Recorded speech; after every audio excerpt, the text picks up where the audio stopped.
Ukisikia mambo yana mamboe, basi ni haya hapa ambayo yanaenda kujiri hapa. Mimi ni Paul Tembo na hii ni VOC Media, kilingeni ama kituo sahihi cha kukupa update zilizo bora za takwimu za kimichezo. Wapi imejiri, wapi inaelekea, basi VOC Media ndio sehemu ya kukupa wewe kilicho bora. Tunaelekea hapa kwa wekundu wa Msimbazi Simba. Kunani huko? Ni baada tu ya afisa habari na mawasiliano wa wekundu wa Msimbazi Simba kuzungumza, Ahmed Ally, mwite msemaji wa CAF, baada tu ya kuzungumza ya kwamba wao wameshakwisha kumsajili Selemani Mwalimu kutoka Wydad Athletic Casablanca ya pale nchini Morocco. Mapya yameibuka baada tu ya timu hiyo ya Wydad Casablanca kuthibitisha ya kwamba Selemani Mwalimu bado ni mali ya Wydad Casablanca. Swala hili liko vipi? Nataka nikujuze ili ujue mambo yana mamboe kwa upande gani.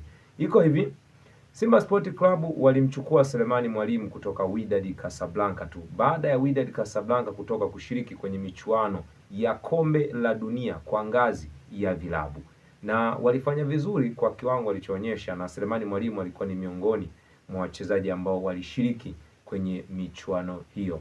Sasa baada tu ya kushiriki michuano hiyo, Wydad Casablanca wakaonekana wakitamani kufanya sajili kubwa sana ya kutengeneza timu yao. Wakawasajili kina Stefan Aziz Ki, kina Tommy Sango Robonye pamoja na baadhi ya nyota wa kigeni, na kuamini ya kwamba wanaleta nyota wengine wa kigeni, lakini Selemani Mwalimu bado ni mchezaji wao na ni chaguo lao sahihi, lakini wampe sehemu ya kwenda kupata walau kuzidi kujifunza zaidi na kujijenga, na sehemu ambayo aliiona basi ni kwa wekundu wa Msimbazi Simba, ambapo kwa Selemani Mwalimu haikuwa na limiti ya kumsajili kwa sababu ni mchezaji wa kizawa, kwa maana ya ni raia wa Tanzania. Sasa Wydad baada ya kumleta Simba ilikuwa ni mkataba wa mwaka mmoja kwa mkopo, na baada ya hapo ilitakiwa tu baada ya mkopo basi watakaa tena mezani kuyazungumza kwamba je, anabakia aendelee na mkopo au wamrudishe kwenye timu yao baada ya kuwa na uhitaji na mchezaji huyo.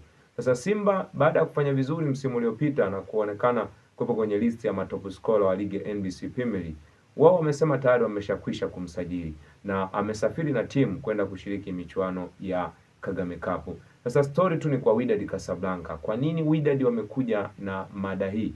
Basi moja kwa moja tunasubiri majibu tena ya upande wa pili, kwa maana ya wekundu wa Msimbazi Simba.